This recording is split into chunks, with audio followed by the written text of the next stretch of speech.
Merci beaucoup, ça fait super plaisir de revenir à Dijon. Je voudrais vous donner quelques petites anecdotes. D'ailleurs, je remarque que je suis comme un con, parce que je suis 8e à intervenir. Je suis le seul en cravate. Enfin, j'ai quand même mis la cravate du DFCO avec les chaussettes du DFCO, comme il y a 5 ans maintenant. Et juste vous dire que les 5 années que j'ai pu passer au DFCO avec 2 super présidents qui étaient Bernard Niécki et Olivier Delcourt ont été pour moi vraiment des années de pur bonheur et d'épanouissement total et qui me servent encore aujourd'hui et je vais y revenir dans quelques instants. Je vous donne juste 2 petites anecdotes. La première, c'est Clément. Parce qu'à l'époque où je suis directeur des sports de Canal, j'adorais aller être sur le terrain, être homme de terrain. Et j'ai assisté au premier match en Ligue 1 de Clément, c'était à Caen, contre l'équipe de Valenciennes, je crois, Clément. Et ce petit puceau de 26 ans, c'est une image, mesdames, est arrivé. J'étais avec un de mes garçons qui avait 12 ans. Et Clément avait une maturité à nul autre pareil, un peu comme on l'a vu ce soir sur scène. Et quand je l'ai revu, mais il m'a pas vu, moi je l'ai revu cet été, puisque j'ai toujours quelques antennes dans le foot, j'ai travaillé pour la FIFA cet été à la Coupe du Monde à Moscou, et je regardais le match, c'était Suisse-Costa Rica, et voir Clément, la trajectoire qui a été la sienne en 10 ans, excusez-moi, mais c'est juste exceptionnel. Le deuxième clin d'œil que je voulais faire, tout ça pour dire qu'il y a des gens qui savent rendre possible l'impossible. Je dis ça parce que c'est le nom de bouquin que je viens juste de sortir, mais je vais revenir. J'ai pas noté à s'attendre du tout qui arrive ces affaires. Et juste un petit clin d'œil à Olivier Dalloglio, parce que Olivier l'a dit tout à l'heure, il ne faut quand même pas exagérer. Tu dois 20 balles. Ouais, 19, l'édition Bala. Et à la FNAC, et sur Amazon. Et Olivier, en fait, lorsqu'il était directeur du centre de formation ici au DFCO, je ne sais pas si tu t'en souviens, Olivier, mais à l'époque, il y avait un changement d'entraîneur qui avait été envisagé. Alex Dupont, ça doit vous parler, avait été reçu. Régis Brouard avait été reçu. Et j'ai eu un coup de téléphone d'Olivier qui m'a dit « Est-ce que tu penses que je peux faire un projet, l'amener au président ?» Et j'ai dit « Olivier, évidemment, enfin, il n'y a pas de sujet par rapport à ça. » Et quand je vois la carrière d'Olivier Dalloglio, à l'image un peu de ce qu'on a pu découvrir avec Clément et aussi Marc, pour lequel j'ai beaucoup de respect, quand je vois ce que Marc, il l'a dit tout à l'heure, seul contre tous, a pris dans la gueule à la Coupe du Monde en Nouvelle-Zélande, je crois pouvoir dire que ces gens-là sont des hommes vrais, sont ceux qui savent mettre leurs actes en face de leurs mots. Et moi, j'ai un profond respect, une grande admiration pour Clément, Olivier et Marc. Ça, c'était juste le petit... Et pour le club du DFCO, je veux juste dire que j'ai une pensée pour François Rebsamen, qui a été un supporter et qui reste un supporter patenté du DFCO. Il n'y a pas un match, en tout cas en 5 ans, où j'ai pas vu François venir gueuler, encourager, pester, pas contre les arbitres, hein, quand le DFCO ça allait bien et moins bien. Si, un peu, Clément? Il t'a serré la main aussi pour dire merci, monsieur Clément, et c'est ça? Bon. Voilà, et je m'inspire aussi beaucoup de ce qui a été fait, notamment du tramway à Dijon. Bon. T'es chez toi. Tu m'as dit que j'étais chez moi, donc... moi, je vais y aller, voilà. Alors, je voulais juste vous dire, voilà, qu'est-ce qu'on a fait? On a été la première commune de France à mettre en place quelque chose qui donc n'existait pas, qui aujourd'hui fait école et on en est ravis.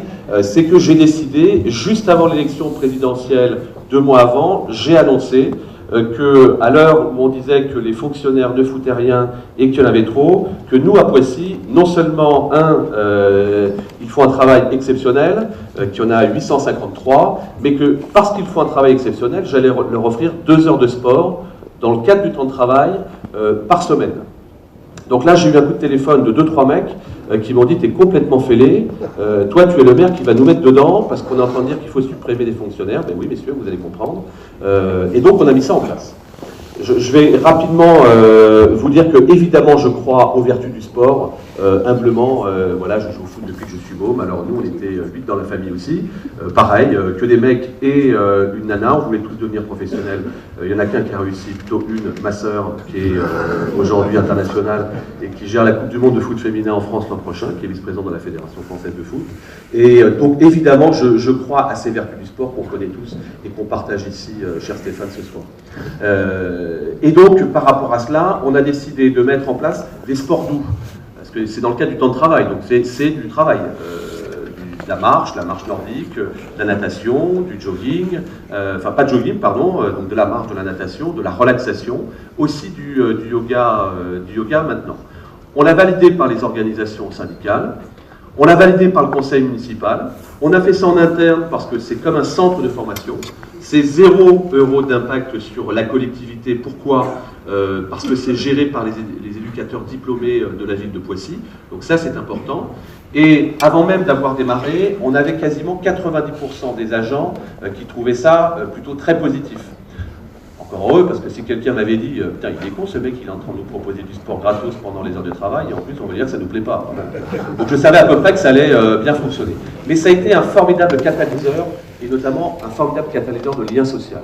Pourquoi ? Parce que dans cette collectivité qui fait 40 000 habitants, où il y a donc 853 très précisément agents dans cette belle ville de Poissy, bah, évidemment il y a des gens qui ne se rencontrent pas tous les jours, et c'est un lien social parce que toutes les catégories de personnel, alors dans notre collectivité on parle de catégorie A, catégorie B, pardon, catégorie C, y participent.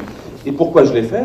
Tout simplement parce que je crois vraiment au fameux mens sana et corpore sano, l'esprit sain dans un corps sain, et puis il fallait aussi lutter d'abord améliorer les conditions de travail, et ça en fait partie. 2, lutter contre l'absentéisme.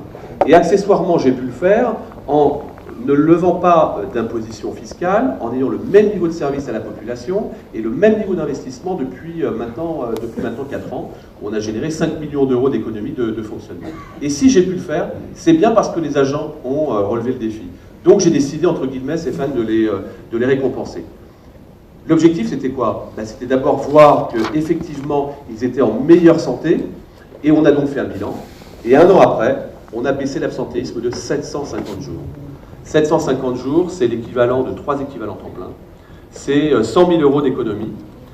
Et 100 000 € d'économie, on a créé le cercle vertueux de l'amélioration des conditions de travail. C'est-à-dire que j'ai investi 40% de ces 100 000 € gagnant-gagnant en investissant sur des pare-mains, des pare-pieds, l'amélioration de l'éclairage par exemple, ou des sièges qui sont bien ici d'ailleurs.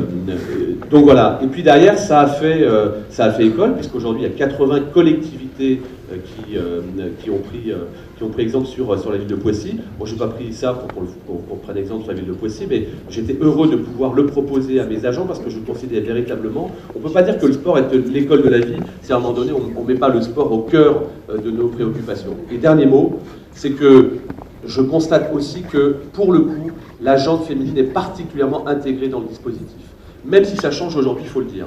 Aujourd'hui, les mamans, quand elles quittent le boulot, elles vont s'occuper de la fille, du fiston, etc., avant même de s'occuper elles. Là, elles pensent à elles, 65% des représentants de la jante féminine y participent. Et juste parce qu'on a été bien récompensé, on a eu un prix national l'été dernier, ça me fait marrer, à l'Assemblée nationale, donc je suis monté sur scène, et les mêmes qui m'avaient chambré quand j'ai mis en place le dispositif sont venus voir pour me dire « Oh, quelle très très belle idée hein. !» Et bien, je vous emmerde.